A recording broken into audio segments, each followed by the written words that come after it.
Bismillahirrahmanirrahim. Assalamualaikum warahmatullahi wabarakatuh.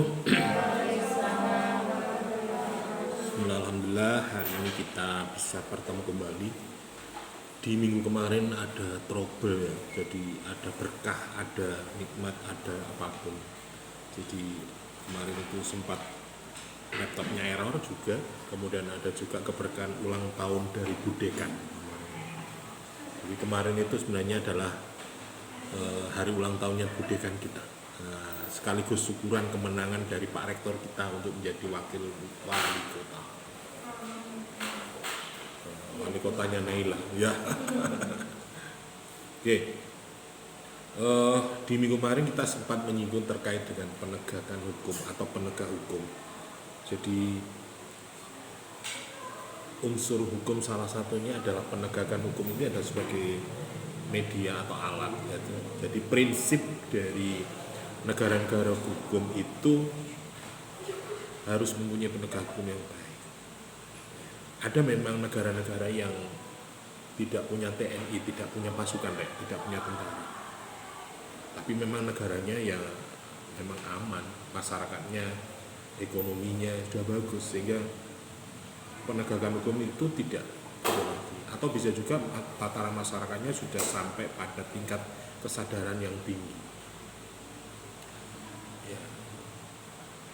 Tapi ya tidak semua negara, tetapi kejahatan itu ya pasti ada ya. Maka ketika hukum itu dibuat, maka harus ada siapa yang menjaga itu. Maka prinsip-prinsip atau legalitas dari negara hukum itu harus ada equality justice under law.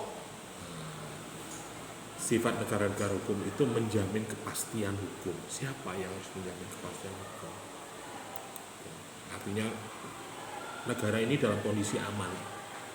Siapa yang bisa menjamin? Ya Gusti Allah, Pak. Loh, yang percaya kan. Tetapi kalau kita bicara masyarakat negara, harus ada institusi yang menjadi penegak hukum yang mengawal daripada kebijakan yang sudah disepakati oleh negara, oleh masyarakat, sehingga penegakan hukum itu menjadi hal yang penting untuk dilaksanakan. Jadi penegakan hukum di sini artinya kegiatan untuk menserasikan hubungan nilai-nilai yang terjabarkan di dalam kaidah-kaidah yang mantap dan pengejawantan sikap tindak sebagai rangkaian penjabaran nilai-nilai terhadap akhir untuk memelihara dan mempertahankan kedamaian pergaulan hidup. Ini Pak Sutioso pada tahun 2004 menyatakan itu. Jadi penegakan hukum itu menjadi hal yang penting. Jadi ada 5 pilar hukum dalam menjalankan dengan baik. Pertama itu adalah instrumen hukum yang baik. Jadi ada undang-undang, aturan yang memang instrumennya bagus. Jangan sampai banyak peraturan akhirnya ditegakno sendiri. Aparat penegak hukum yang tangguh. Ya, mungkin adik-adik pernah saya sampaikan bahwa untuk jaminan keamanan di daerah kita, di negara kita mungkin belum efektif ya. Bisa juga satu desa itu hanya satu limnas, satu penegak hukum. Padahal masyarakat yang macam-macam, bisa juga satu desa itu bisa 5.000 ya. Berarti 1:5.000. Padahal idealnya ya paling tidak 1:500 sudah bagus. Anggota penegak hukum di daerah kita, di negara kita ini sebenarnya ya tidak seimbang. Tapi alhamdulillah masyarakat punya kesadaran untuk menegakkan hukum itu ya, artinya dengan keterbatasan itu masyarakat juga ikut bertanggung jawab atas perjalanan hukum di negara kita. Kemudian ada pilar yang ketiga itu peralatan yang memadai. Jadi penegakan hukum itu juga harus difasilitasi. Makanya penegak hukum itu ya biar ya, apalagi sekarang harus didukung dengan teknologi misalnya. Kalau itu tidak dipenuhi ya kalah mbak ini kayak penegakan judi online, cyber. Nah, cyber ini kan juga sekarang jadi persoalan yang barangkali tidak semua penegak hukum itu menguasai tentang cyber teknologi yang ada. Apalagi mungkin lewat langit ya. Di online lewat Yahoo, maupun lewat Google lewat lewat uang yang lainnya. Orang bikin akun ini ditangkap, ganti akun lagi, orangnya pancet. Banyak istilahnya apa ya? User. Satu orang bisa mempunyai 5 akun, bahkan 10 akun, 20 akun bisa. Jadi itu sekarang. Nah, masyarakat yang sadar hukum ini juga menjadi pilar penting jadi penegakan hukum di. Jadi kalau seperti itu, kalau nggak ada laporan ya percuma. Nah, kemarin pengalaman pilkada yang Anda rasakan minggu kemarin misalnya, ngomong penegakan hukum sudah nggak ditegakkan. Padahal undang-undang dilarang money politik misalnya. Wong Naila kali bom maneka budal nyoblos. Iya. Iki masuk YouTube loh dia. Birokrasi yang tidak terbendung. Ya. Jadi ada 5 pilar yang hukum yang dengan baik. Jika ini ada maka penegakan hukum itu bisa dijalankan dengan baik. Begitu juga masalah-masalah penegakan hukum. Ini ada kesenjangan antara hukum normatif dan hukum secara sosiologis. Jadi ini ngomong peraturan teks, aturannya jelas, tindakannya jelas dan sebagainya. Tetapi kenapa prakteknya sulit untuk kita laksanakan? Ya ada persoalan-persoalan teknis yang barangkali antara das solem dasnya, antara harapan dan kenyataan, antara fakta dan data, ya, de jure, de fakta dan de jure. Nah, ini menjadi suatu kesenjangan ketika masalah-masalah kebijakan penegakan hukum ini menjadi persoalan. Yo sawangane enak rek, tapi coba ada jalan nih sebagai penegak hukum. Barangkali orang tua atau mungkin saudara yang melihat penegak hukum, ya budale tok mlete rek. Nek kesatuan sakno gak mentolo kon Mas. Jadi ngomong penegak hukum mungkin kalau di kampung, wow ya. Saya ini keluarga saya banyak yang bisa dikatakan keluarga Bayangkara. Ya, mulai dari Polsek, Polda, Polres kota kabupaten, ada yang di Polres, banyak yang jadi penegak hukum. Yo nek nggo omah mlete rek, tapi nek kesatuan gak mentolong Mas.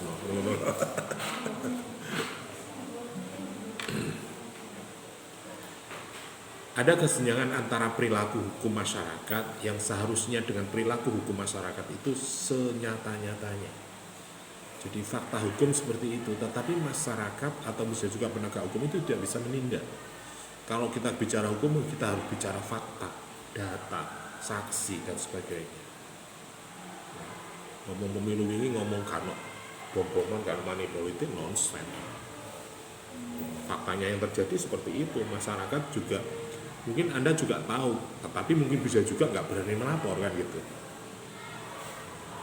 Bahkan kemarin ada sayembara dari Pak Winrar itu, Anda laporkan, saya siap memberi hadiah kamu, tangkap ini, beritahu negara, saya kasih hadiah 8 miliar dari uang pribadi saya. Loh, kamu ngomong ya bangun itu penegak hukum. Nah, yang menjadi persoalan di sini juga adalah perbedaan antara law in the book dan law in action. Jadi antara teks dan apa, yo nek kadang saling bersinergi ngono lho rek. Nek masyarakat saling mendukung, tetapi lah terus piye aturan itu dibuat gitu. Fungsi pokok dari hukum itu sebagai sarana kontrol sosial. Pada tujuan hukum itu adalah menjaga ketertiban, keseimbangan sosial, kepentingan masyarakat. Ini adalah tujuan daripada adanya hukum itu, ya. Tetapi ya, kita tidak bisa berbuat apa-apa ketika melihat seperti itu. Ya. Jadi ngomong fungsi hukum ini seharusnya sebagai menjaga ketertiban. Nah, pada tertib ya Pak, antara sing memberi dan yang menerima. Ya, jadi saling tutup mulut, saling tidak melapor. Makanya kemarin ketika saya diundang oleh Bawaslu, oke, kalau saya yang bicara, saya akan ingkrah dengan hukum, saya ingkrah dengan dunia akademis saya berbicara fakta di lapangan. Jadi yang terjadi di masyarakat seperti ini, di balik layarnya seperti ini. Jadi yang terjadi di lapangan atau fakta yang benar, selama ini kampanye buat apa? Debat publik untuk apa? Toh faktanya ketika nggak ada yang punya modal ya kabur. Kalau itu dibiarkan sidangkan ya antara yang memberi dan menerima sama saja. Sama punya keinginan. Mereka juga menyiapkan masalah ini juga. Nah, itu repot. Oke, kita kembali. Perbedaan antara law in the book dan law in action ini mencakup persoalan apakah hukum dalam bentuk peraturan yang telah diundang-undangkan atau mengungkapkan pola tingkah laku sosial yang ada pada waktu itu. Jadi mungkin ada harapan kita pemilu jurdil misalnya, jujur, adil dan sebagainya. Coba jujur, ya kasih itu menang, ngono lho ya. Wis jujur ae wis ngene gak apa-apa, kok sampean milih aku ya karep sampean gak milih yo aku gak dipilih temenan rek. Ngono. Apakah yang dikatakan pengadilan itu sama dengan apa yang dilakukan? Jadi antara teks dan kenyataan bisa juga berbeda. Ya mungkin ada kasus-kasus yang sekarang dramatisir misalnya. Kayak Lurah Randuharjo didenda 5 juta, dihukum 2 bulan. Kalau gak bayar denda tambah sak wulan, hukumannya dari 3 bulan. Netralitas kepala desa. Nah, ini contoh-contoh penegakan hukum yang ada. Ya, semua juga bekerja masalahnya, bukan ngadu. Apakah tujuan yang secara tegas ini dikehendaki oleh suatu peraturan itu sama dengan efek peraturan yang ada di dalam kenyataan? Ya saking akeh perkara akhirnya tutup mata buruk ngene kabeh ya. Iya. Nah, itu juga keresahan bagi kita yang sebagai seorang akademisi yang seharusnya berbicara tentang sebuah kejujuran, keadilan dan sebagainya, tapi fakta di lapangan. Makanya ketika sampean kuliah itu juga apa yang Anda pelajari hari ini belum tentu sama dengan apa yang Anda nyatakan. Apalagi 5-10 tahun ke depan setelah Anda adik lulus misalnya.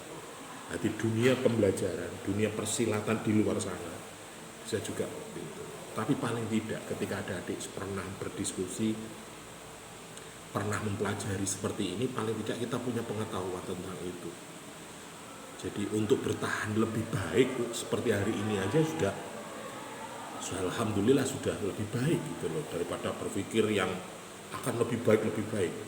Wah ya tambah ruwet dunia itu rek. Tantangannya tambah oke, seperti itu. Jadi faktor-faktor yang mempengaruhi penegakan hukum yang negatif ini adalah faktor yang dalam sistem hukum atau hukum penegakan hukum yang sarana dan prasarana. Nek ngomong apa jenenge alasan yo akhirnya ngomong penegak hukum yo ngono man. Yo apa carane ngawasi? Lho kene diawasi kono mlebu liwat kono ya. Mosok satu orang ngawasi 2000 orang lah piye nyalane kan itu. Bisa juga faktor yang ada di luar sistem politik, secara hukum masyarakat, perkembangan masyarakat, kebudayaan, dan politik penguasa. Artinya harus ada goodwill, harus ada kemauan dari semua pihak. Artinya tidak ada penegak hukum, tetapi diri kita, masyarakat, keluarga kita, mau nggak seperti itu? Saya ingin berbicara, Anda tegakkan hukum yang ada di diri Anda. disiplin lah, misalnya Rian hari ini ngantuk, ya coba tidur saja itu. Atau sudah bosen Pak, mau izin Pak saya nggak ikut kuliah, nggak apa-apa.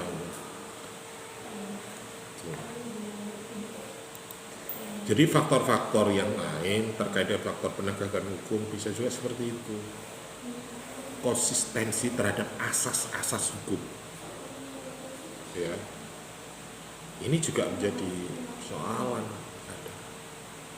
Jadi ini ngomong implementasi hukum itu ya kembali lagi kepada individu kita masing. Makanya dalam pengetahuan dan pembelajaran penegakan hukum di sini adalah bagaimana kita menumbuhkan kesadaran. Paling tidak kesadaran yang Anda miliki ini bisa menular, ya, bisa menjalar, bisa menginfeksi pada orang lain. Ya, hal yang sekecil apapun kita bisa berlaku tentang itu. Bisa juga tingkat kemampuan operasionalisasi hukum. Ya, ada beberapa faktor yang mungkin harus dipenuhi ketika melakukan sebuah penegakan hukum. Iki teko kenceng ya sok gak mangan tenan wong ya ngono. Namanya pesta ya. Mosok pesta garingan, Pak. Nah, piye? Wis repot ngene. Nah, faktor-faktor penegak hukum bisa juga kualitas penegak hukum yang profesional atau tidak. Ngomong pekerjaan nih, kadang kalau kita disiplin, tegas, banyak dimusuhi teman. Ya.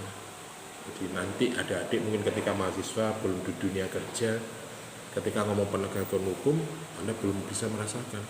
Ketika nanti adik sudah masuk sebuah institusi, di sana korupsinya banyak, teman-teman sampean banyak seperti itu, sampean berusaha untuk menegakkan hukum dan aturan yang ada. Yo kadang-kadang kancane bahkan dimusuhi barang. Makanya dulu saya sering mengatakan, awakmu kok dadi mahasiswa matamu jek merah rek.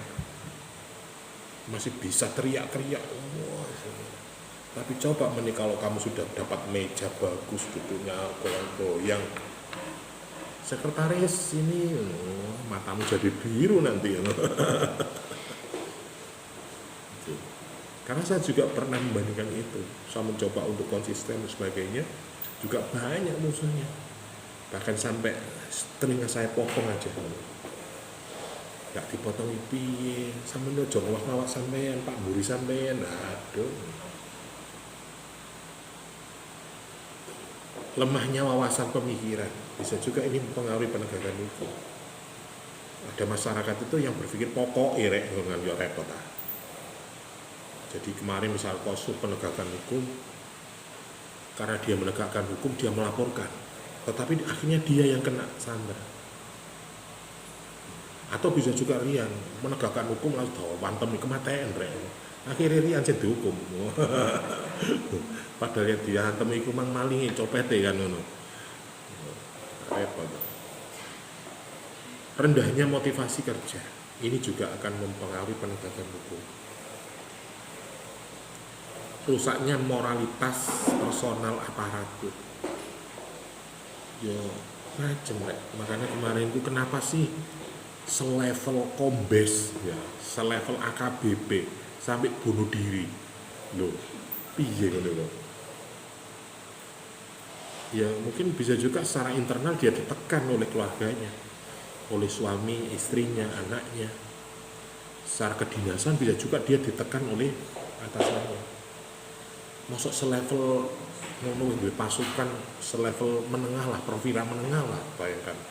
Mestinya dia cara berpikirnya sudah berbeda dengan mereka-mereka yang di tetapi mereka kok sampai bunuh diri kan ya lucu deh. Kalau tidak hanya tekanan yang lebih besar dari dalam maupun kemudian tingkat pendidikan yang rendah. Ada juga penegak hukum itu memang ya mek lulus SMA tok rek, gak mau belajar. Jadi lu pinter mahasiswane dari masyarakatnya daripada penegak hukumnya. Makanya nek musuh penegak hukum itu adalah orang yang kaya, orang yang pinter, orang yang politis.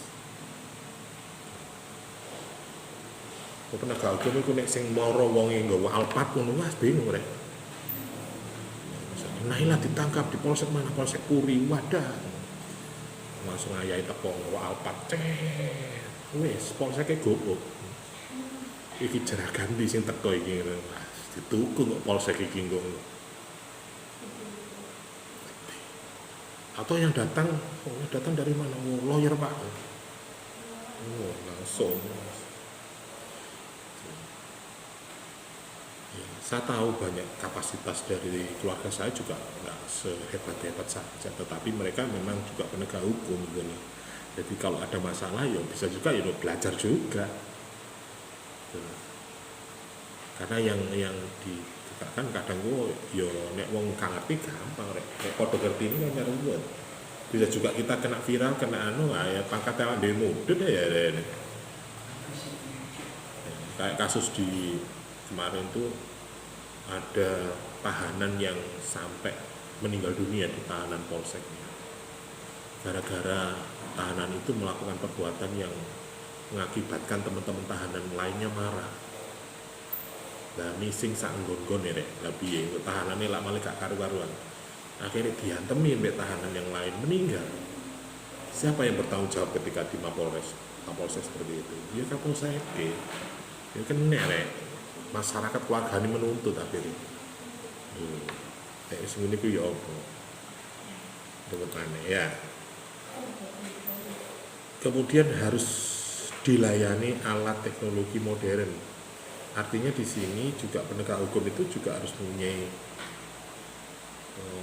kelengkapan perkembangan teknologi dan sebagainya.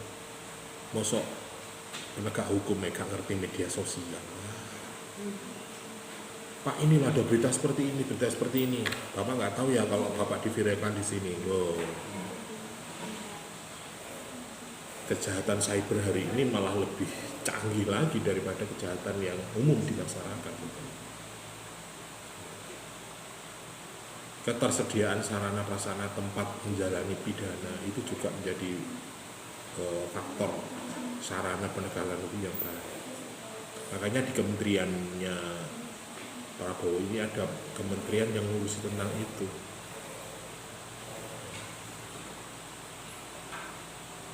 Tiadanya keseimbangan antara fasilitas pengadministrasian, jumlah orang-orang yang harus dilayani. Makanya ini ada teman-teman, ada kakak kelas kalian itu yang menjadi staf adminnya di Polsek kalau nggak salah. Jadi dia yang menangani bagaimana surat-menyurat administrasi di dalam Polsek itu. Ada itu yang di Polsek Ngoro kalau nggak salah itu. Itu anak pemerintah juga. Ada fasilitas fisik, peralatan operasional, finansial yang minim. Ya, kadang operasional itu juga terbatas. Kadang butuh pengajuan dari seperti yang saya contohkan sebenarnya sekarang itu penegak hukum ikut melakukan ketahanan pangan. Oh, biar Binmas itu. Masuk polisi melok tandur barang ya. Ya tak dulu paling ya. Tetapi kalau itu menjadi program pusat, ya mau nggak mau di tataran bawah juga harus melaksanakan itu. Terus anggarannya itu konti, melok sopo, ya bingung rek. Masuk Kapolsek isi teknologi, le, ya pisan itu tidak apa-apa. Terus ya masalah. Nah, kesadaran hukum masyarakat masih rendah di semua strata. Jadi ketika Anda contoh Desi ketilang, kira-kira apa yang di pikiran orang tua Anda dan pikiran Anda? Yes. Malah golek dekengan ya.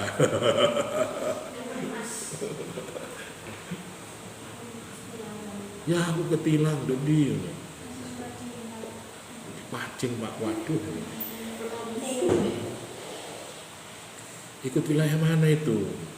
Oh wilayah Bangsal Pak. Oke siap. Terus jalan saja. Kalau saya dulu malah dibiarkan. Jadi orang tua saya salahmu dewe kalau salah. Urusan dewe kapok. Padahal saya dulu pernah pulang malam-malam dari Jombang, ada razia di Sumombito. Saya lupa nggak bawa STN. Akhirnya bapak saya telepon, wadah, saya dimarahi sama polisi, wadah rek, urusan ini nyeluk bapak rek.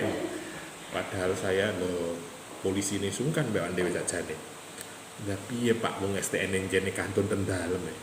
Nah ini kalau bapak kalau telepon jadi bapak saya jam 11 malam itu nyusul ke Sunomito hanya ngantarkan STN. Tapi kalau bapak saya ngurusi, wah wis tambah diuring-uring polisi ini. Jadi jam 11 malam itu. Gara-gara sorenya sepedanya dipinjam, STN-nya dibawa adik saya. Loh, ini ada razia lus. Ada kok Pak STN. Mana? Waduh, dibawa adik. Nah, timbang aku mulai melaku tekok Sumombito ya. Ya telepon bapak, akhirnya bapak sarungan tekok neng. Sampai aja nyus kasane dak Pak. Di pundi STN nih. Duh. Padahal saya kalau mau nentang mungkin buyar polisi. Yang malam-malam saya ini bukan maling Pak. Saya meniku apa? Tapi ya gimana yang jenis salah kak ngebawa apa-apa belas ya. Darah ini kini maling. Loh saya bukan maling Pak, saya ini dari pengajian Pak. Akhirnya bapak saya yang datang. Tunggu Pak 30 menit. Wah piye izin. Nah teman saya wah wong Kapolres sebut dia mek sampean cah kena tilang ini ngongkon bapak nih ngono waduh. Pernah ini pengalaman urusan kayak itu. Kemudian ada banyaknya tindakan main hakim sendiri ya memang. Jadi sakjane bener tapi gak bener malian ngono. Kadang polisi penegak hukum ya wis temen rek pokok gak matek ngono ya. Sakarmu wis temen tak nyisi dhisik, engko nek wis pegel kek mlaku. Nah ngono. Ada yang penegak hukum seperti itu. Faktor-faktor sosial atau perubahan sosial ini juga akan mempengaruhi penegakan hukum. Perubahan tata nilai, merubah tata kelakuan dalam interaksi sosial. Jadi kelakuan masyarakat juga sulit. Misalnya kalau ibu-ibu misalnya, itu suangel, itu luat. Tatanan hukum itu. Ya. Jadi dulu mungkin ketika tahu penegak hukum mereka anak-anak sekarang takut, tapi sekarang bisa juga tidak takut, biasa gitu. Biar kok nakal-nakal tak lapor ke polisi wedi ya. Saya enggak biasa. Ada benturan nilai-nilai lama dengan nilai baru menimbulkan dualisme nilai di dalam masyarakat. Alah ngono kecekel pengalaman kulus pokoknya jero STN iku isen ono dhuwit 50.000 wis marung kadhe operasi gak ditakoni. Akhirnya masyarakat lah ketidakselarasian ini menimbulkan kerancuan nilai. Tidak adanya kepastian atau merangsang aparat penegak hukum itu melakukan tindakan yang patologis. Patologis itu ya maladministrasi, mal penegakan hukum. Jadi kalau persoalan hukum itu bisa diselesaikan di jalan. Masa ketika ada ketangkap tidak dibawa ke Mapolres, tapi dibawa ke Hotel Surya. Coba. Misalnya Nailah yang kecekel jas, telepon orang tua, wilayah mana? Ini Pak Nailah sekarang ditangkap Pak. Kenapa? Kena narkoba. Langsung telepon orang tua, mohon datang dengan kepala desanya ya. Jadi bapaknya mek Kapolres. Kepala desa yang mau ngeng. Harian nego di situ. Udah Pak, selesai di sini aja. Jangan sampai ke Mapolres. Yo, kudu sangu deh. Sakmuni ini, repot menurutku. Itu namanya patologi penegak hukum. Jadi sebelum persoalan itu naik ke ranah penyelidikan BAP dibuat. Ya jalan padha mek ditilang awakmu njero STN ono dik 100.000 malu karena duwe SIM ya. Itu yang sih. Bisa juga campur tangan pemerintah, politik, atau kelompok kepentingan dalam usaha penegakan hukum. Jadi ada memang privasi atau gratifikasi. Bisa mencegah gak apa-apa Pak. Misalnya Naila artis, oke Pak, sampe tilang aku ya, wis aku tak mudun gini. Kene arek atik ngomong, lho tipe ono artis kalau ditilang. Akhirnya ricuh hukum, perapatan rame. Misalnya Aura Kasih liwat ke Surabaya, ya ketilang ngene perapatan Kenanten, mudun ngene mlaku. Lho Aura Kasih ketilang, wartawan sing masyarakat tambah riuh iku bingung kabeh. Nek artis ngono ya. Misalnya ketika rahasia wis mau mentilangnya Pak wis. Oh jenenge artis. Mau sampe ditekani artis ngono cerik-cerik ya. Tuh. Ada itu teman saya yang aja artis ternyata artis mode wah ini aku ngetok nang warga masyarakat tambah berok-berok jaluk selfie kabeh wah baru ketilang ya. Bisa juga terjadi dalam peradilan kasus kejahatan politik. Seperti kemarin yang saya ceritakan Marwarar itu sampai menyediakan hadiah 8 miliar kalau bisa mengetahui menginformasikan Harun Masiku. Coba ini. Jadi kenapa dia sampai hari ini hilang dari peradaban atau kebal hukum atau bisa lenggang belum ketangkap misalnya? Ya, mungkin karena kasusnya besar sehingga ada orang-orang besar di berikutnya. Kayak kasus-kasus yang lain kalau itu ada urusannya dengan politik, wah sorong. Kayak kasus pembunuhan di mana Vina yang di Bandung tadi Jawa Barat kemarin itu. Nah, itu kan lho ya nek kene lho ya akeh ngene-ngene ya. Kejadian seperti yang sama banyak terjadi, tapi karena di balik itu banyak orang-orang penting sehingga persoalan menjadi ruwet. Banyak seperti itu. Nah, ini persoalan penegakan hukum di negeri kita. Jadi ada intervensi oleh eksekutif. Wis jarno le pedhae kekno. Fotone sapa jenenge sing nyekel. Seneng. Kandhane bapak lho. Mas aku ditilang ndi? Polsek Pacing. Ya, jarno. Pewarane telepon Kapolres, Pak mohon ditindak itu Polsek Pacing. Oke. Menimben aja ngono Mas. Nggak ribet tambah boleh disangoni. Saya dulu pernah juga malah polseknya tak tilang. Yo. Tambah wong tak jalui 300.000. Kon itu aku lho bonku kok warungku lho kok tak bayar kon njaluk. Piye Pak arek-arek katene kegiatane. Ya Allah malah ketone duwe sangone 300.000 aman. Loh, saya ini kan aktivis pemuda Pak, untuk juga membantu tugas Bapak. Ya. Kan saya juga anggota Bayangkara, Saka Bayangkara. Jadi saya juga termasuk itu. Jadi ketika buat kegiatan malah Kapolres yang nyangoni awak dhewe.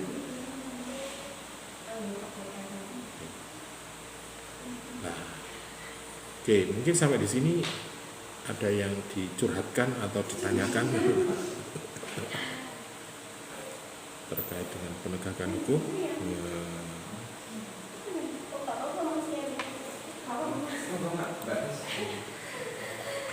Kalau kasusnya yang bapak suaminya itu Pak yang polisi itu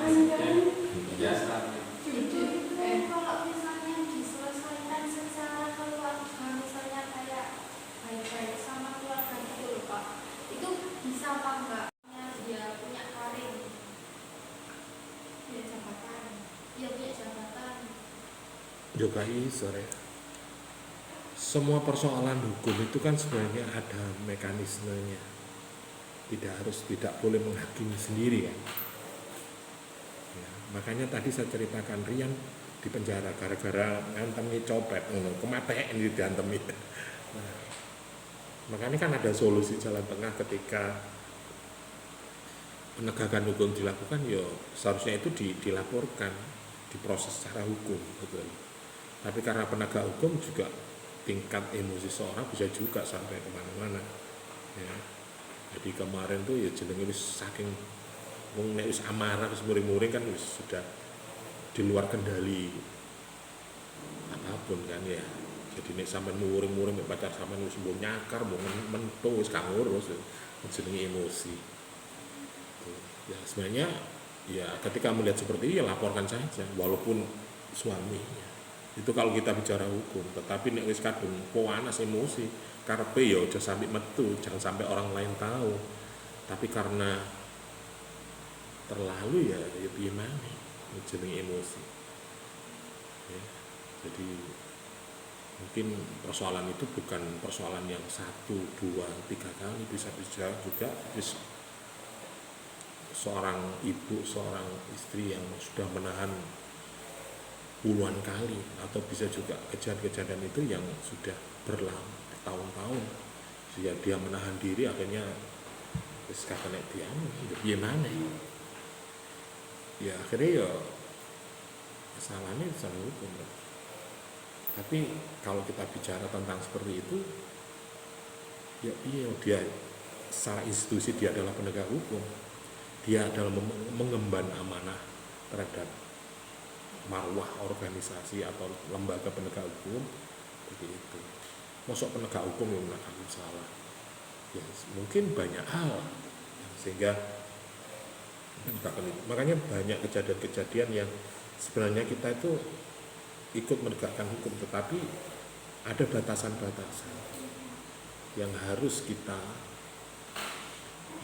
ini harus diproses hukum atau syukur dirembuk aja atau diselesaikan. Jadi polisi malah seneng saja nenek itu bisa diselesaikan secara kekeluargaan, artinya bisa dimusyawarahkan, tidak harus ke penegak hukum. Makanya nek desa adik didik rame mek tanggane laporno polisi, didik iku ngawelu rek polsek iki. Oh desi ngono misale gak weting mek tanggane dilaporno polisi. Kenapa itu mengganggu ketertiban, Pak? Masa Pak habis subuh sudah nyetel musik keras? Nah, misalnya lapor polisi ngono. Tapi kalau misal yang anak menikam orang tuanya sendiri itu mungkin dia dihukum atau direhab dong. Yang anak juga umur 14 tahun kan itu ada beritanya yang menikam orang tuanya sendiri karena dituntut belajar terus. Mungkin anaknya harus direhab doang dikasih hukuman. Nah, itu iya, membunuh nenek orang tua. ya ini tadi yang di berita ini kan ada kasus lagi di proses hukum yang membunuh nenek sama orang tuanya ya. Iya. Ya kita nggak tahu persoalan internalnya, tetapi bisa juga ya itu malah namanya kesadaran orang kan macam-macam, nek wis kadung emosi. Sama halnya ketika ada adik ngomong apa jenenge orang tua itu nggak pernah salah, ya kan? Ibu nggak pernah salah, tetapi ibu juga manusia.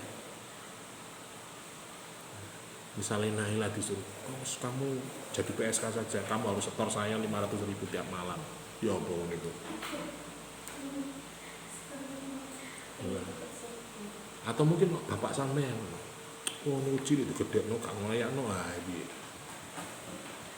Nah, apakah orang tua itu selalu benar? Ya, kalau anda berpikir ya piye nang. Tadi ngomong hukum masyarakat bisa juga tidak benar. Lupa. Ngoten niku mboten saya, Pak. Tapi bapak anda melakukan. Nek aku niku sapa le kon niku tambah dituwapuki sampean tuwantem. Nah, kalau kita bicara misal orang tua tidak pernah salah, ibu nggak pernah salah, mereka juga manusia yang mungkin bisa juga pengetahuannya berbeda. Mungkin sampean lebih paham karena sampean kuliah, sampean ngaji, sampean belajar sehingga tahu hukum. batas, tahu batas. Ibu sampean gak pernah ngaji bisa. Ruwe mek nyambut gawe, ndelok dhuwit pangan anake ngono. Nah, ibu sampean ngomong kau nih, iya, iya rek. Saya dulu pernah menghadapi persoalan itu. Saya kalau berhadapan dengan orang lain mudah, tapi kalau berhadapan dengan orang tua, iya rek. Karena ibu mungkin nggak pernah salah. Ya, kalaupun dia salah, melakukan kesalahan itu ada demi kebaikan kita. Repot. Tapi itu secara umum, hukum formal, wah melanggar hukum kan bu, dosa bu, kailo bu.